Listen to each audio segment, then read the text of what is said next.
welcome to London Expo, guys. Hello. Congratulations on Robot Overlords. It's coming out on Blu-ray, DVD in August. Yeah. Can you tell us a bit, explain to the audience a bit about the film and why you think it's a film that they're going to enjoy? Well, it's a film set 3 years after the robot invasion of Earth, and everybody's been confined to their houses by these 2-story high sentry robots that are marching up and down the streets, and nobody knows why they've been confined to their houses.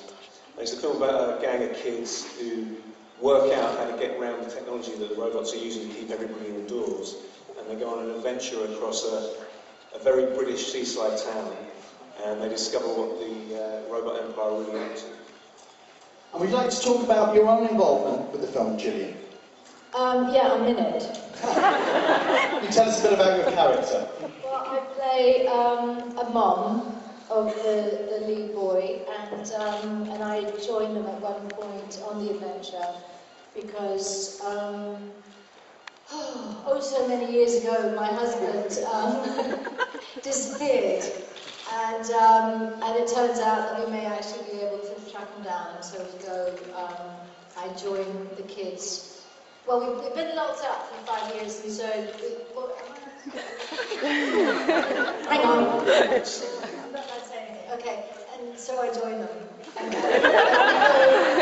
we go looking for my husband, and it's a fun adventure.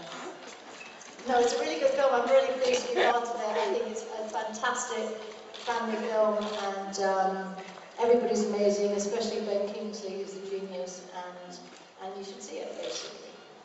So, as a writer, where did you come up with the idea for the project? Well, very bizarrely, I had a dream.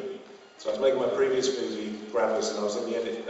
We were editing the movie, and I had a dream that I was playing kind of cops and robbers with a little kid who's a bit like my son. I have a young son, and we were running around the house, and he had a gun, and I had a gun. He hid behind the curtain, and then a huge 2-story robot came along and swung its giant laser cannon arm down at him and said, "Citizen, lower your weapon immediately." And I jumped into the window and pulled it away and said, "No, it's a toy, don't shoot, don't shoot."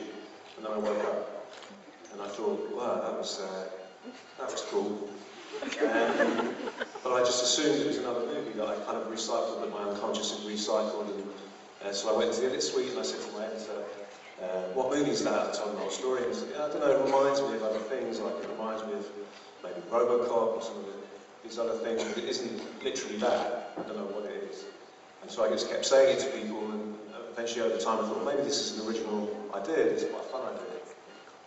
And it's a very, very British film, Yeah. I thought, which is quite rare for science fiction these days. Did that create any issues for you raising finance for the film at all? Yeah, I think we're in the shadow of the Americans very much. People by and large go and see American movies when it's a genre movie, whether it's science fiction or fantasy, it tends to be an American movie, so there's not a real precedent of making British movies, especially funded from the independent sector, so this film was funded out of the UK. And there's no real precedent, so it's quite hard to point to other films and say, well, look at this one and look at that one. So yeah, I think it was a trick to get it. It doesn't feel like an independent film. It feels like a very, very high budget film. It looks like a high budget film. The CGI is extraordinary. It's incredible. I was actually going to come up to the CGI next and ask you how it was working with CGI, especially as the last time you were really involved in a sci-fi franchise with the X-Files. There wasn't really so much CGI. There was very little CGI in those days. Yeah. Well, there was. I mean, I am used to doing a lot of acting to nothing, or pieces of tape taped on the walls and stuff, and so I've done that before. And this isn't that much different from how it ever has been. It's what happens in post that's changed. So it was. It's different when you're having dialogue with things that are not there, and you're having it back and forth with the script. I didn't really talk to the robots very much. I swore at them a couple of times, but that was kind of one-sided. Do you think it helps when you're doing a film though like this with CGI that you have actors who've got a strong theatre basis, that they have more imagination for something like that? I don't know. I mean, Callum probably doesn't have much theatre background, and he was extraordinary. He was just, I don't know. I don't know. It helps if you're very imaginative. Yes. You know, it's the bottom line. And it has come back, I think, to feature films these days have come back almost to being more theatrical than they ever were, in the sense that, you know, if you're on a blue screen or a green screen stage and there's not much else there, then you really have to imagine that there's things there. You know, like in the scene where you were looking at that globe, you're looking at a little piece of tape or a light. Yeah. You know. Yes. And it's important to get into a discussion about what you can actually see and where your eyes are supposed to focus and all that stuff. Yeah, that helps to see pictures of what the robots are meant to look like and what exactly is happening in the sky at a particular time that you're all looking up at the sky, so you're having the same reactions.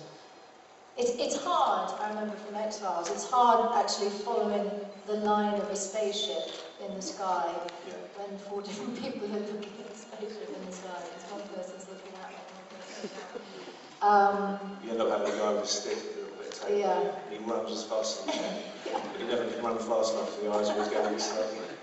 And it's delightful.